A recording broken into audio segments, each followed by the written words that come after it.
I was a few months ago, I was watching one of the popular news programs here in the US, and I came across the story of two 19-year-old men who were brothers, and they were about to be drafted into the NBA at 19. Wow. And one of the things that really caught my attention in this segment was the fact that their parents had them create something called a vision board Mm. where they had written down, where they expected to be, and they showed a picture of their vision board, and they had written, "I want to play in the NBA." And I said, "Wow, I've never heard the term vision board before, and perhaps you really can't, coach a young person to someday be in the NBA." But I think this sits very closely to those thinking of, well, what's the right career for me? What should I go into? If you ask most MBA students, they may say, well, I want to go into the job that makes the most money, right? Mm-hmm. Maybe they want to earn back what they've spent. Sure. That's certainly one practical option. But what would you say to those folks who perhaps don't have a vision board? How can we set ourselves up, even in our early careers, for hopefully success in the future? Yeah. And that's such a great question, Mark, because the I know I don't like this, but I don't know what I do want to do comes up 100% of the time. And these are people who are, successful, ambitious, they've got 25 years under their belt. You think that they Right, would know, but they don't either. So there's no right, shame in not knowing because most people don't. right, Here's where your listeners should lean in. When you think about doing the work that lights you up, that energizes you, the more things you can do that include those during the day, the better. And when I say energizes you, I'm talking about the things that you can do for 12 hours a day and not be tired, right? So, like for me, where my energy comes from is coaching, working with our coaches, and really helping organizations get it right. And I can do all the other things it takes to run a business, right? I can do the social media and the finances and all that kind of fun stuff. And I'm good at it. I just don't like it. Right. So, but when you can lean in to do more things that you love, then, like you right, said before, the money will absolutely follow. But now you're leaning into your strengths. right. And so many of us spend so much time thinking about all the things we're not great at. And it's like, oh, I need to improve this. I need to improve that. But you don't. What you need to do is build mitigating strategies for the things that aren't in your wheelhouse Right. and double down and strengthen those strengths even more so they become your superpower. Sure. Because when you do that, you become unstoppable. I like that phraseology, unstoppable, almost Yeah, like a superhero in many almost, right? respects, right? And I Yeah, think one of the things that you talk about in your book is to be the CEO of your career. yeah, What, help our listeners understand what that involves. yeah. And we tapped into it a few minutes ago when we talked about how much we associate our sense of self with our job, our paychecks, the company, the title, all the things. Um, and because of that, we tend to have an imbalanced relationship because the reality is your employer has a business to run. Sure. And when you think about the process you go through when you're running a business to buy anything, whether it's, paper clips or people, you want the highest value for the lowest amount of money. It's not personal, it's how businesses stay in business. Right. And so we feel like we're in this victim side of things where it's out of our control when it's not. And when you start to treat your career like a business, and when you promote yourself to become the CEO of You Incorporated, Mhm. you show up differently, you start making different decisions. For example, one of the biggest things that I saw, experienced, and my clients struggle with is the pleasure of doing more work because you're being recognized because you're awesome for Right. no more pay or no more recognition in terms of title. But Right. you're the lucky one because you're so good. No. If you were a business and somebody said, I want you to do 20% more work, you'd be awesome. Love it. That's scope creep. That's going to cost you more money. Right. And let's renegotiate the contract. Right. But yet no one does that. Everyone's like, okay. And then they hope that they get recognized and then they get disenfranchised when that doesn't happen.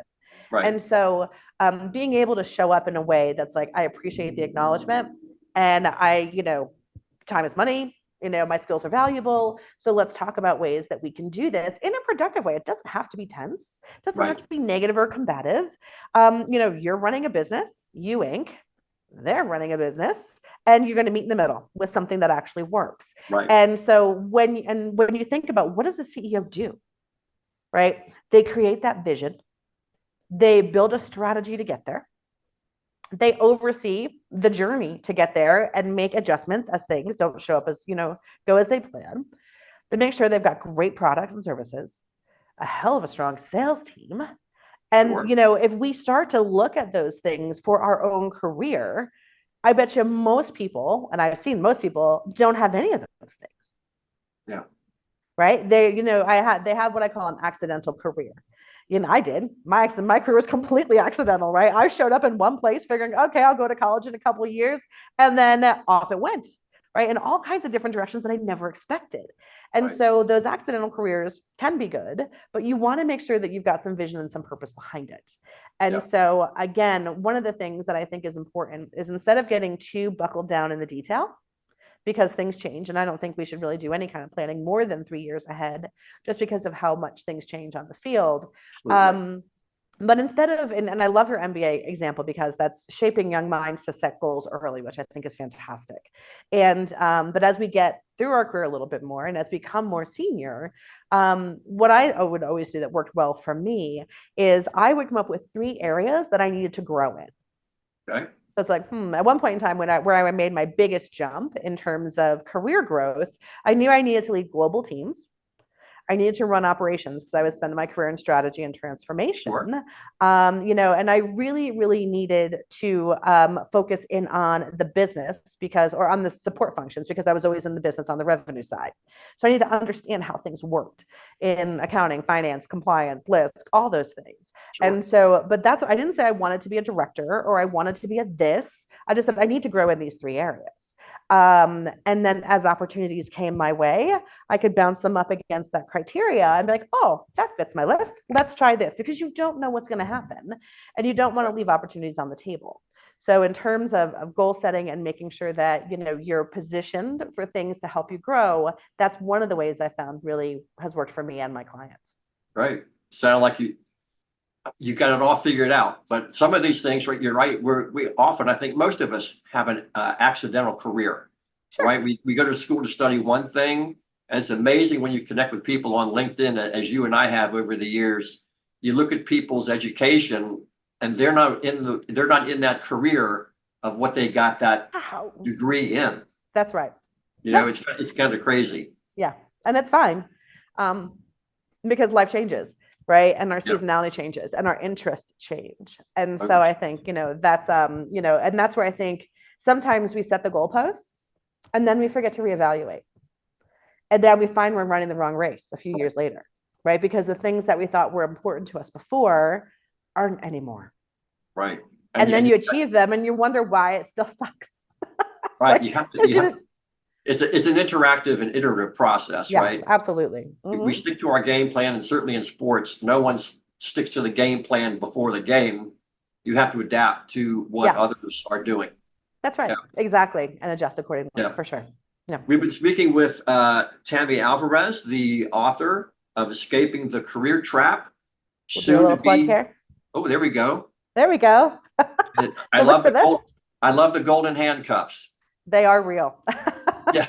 I know it's a metaphor, but people, for most people, they feel very, very real. Yeah. I wanted to end our podcast by, you've alluded to some of these things already, but as we are helping students, MBA students, business students on their career path, what kind of career advice would you give them, as they are in their early to mid 20s at this point? I think the best advice I can give, because my daughter's also in that stage of, of life. So, so I'll put the mom hat on and the career coach hat and the executive hat on, is really to chase growth, not title. I see in a lot of my corporate clients, a very strong sense of, I put in my time, I should get this. Right. And you're not going to. It's not how it works. And so, you know, and as you continue to move, so if you continue to focus on growth, because there's so many opportunities to grow in place, there's so many opportunities to be able to do lateral moves, to broaden your knowledge of how the full organization works and not just your function. You know, so I think, you know, that's one piece of advice is to follow growth and not title. The other thing that I think is really important is build a strong network and a very strong power base and keep it fresh all the time. Right. Your network is your net worth. And it is statistically proven that people who have very, very powerful networks do better. Right. And so, so start that now, early in your career. Most of the time, we'll meet people and then we'll like them when we're working together. Then we move to a new role. Not that we don't like them anymore, but we just find new shiny friends to hang out with and we leave them behind. Right. And then after a few years, everyone shuffled the decks, everyone's someplace different, and you want to do something new, and you know no one because you've not kept it fresh. Right. And so I think if you continue to have that, you know, quizzical mindset and that learning aptitude in terms of your networking and opportunities at work, you know, focusing in on the things that light you up, I think, you know, those are the three critical pillars, I think, to having a thriving career. Great. Fantastic advice, Tammy. Thank you so much. Again, we've been speaking with Tammy Alvarez, author of the forthcoming Escaping the Career Trap. She's the founder and she is the CEO of her own career at Career Winners Circle. So look them up on your website, connect with Tammy on LinkedIn. And for us here at the School of Business at WUST, this has been a career podcast today. Tammy, again, great to have you with us and sharing your insight from Wall Street and how it can help us to, you know, reinvigorate our careers. Excellent. And thank you, Mark, for the invite. This has been a great conversation.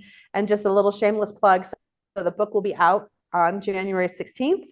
You can get it on Amazon, or if you want to get the hardcover and some other special gifts from me to you, then you can go to escapingthecareertrap.com and check us out there as well.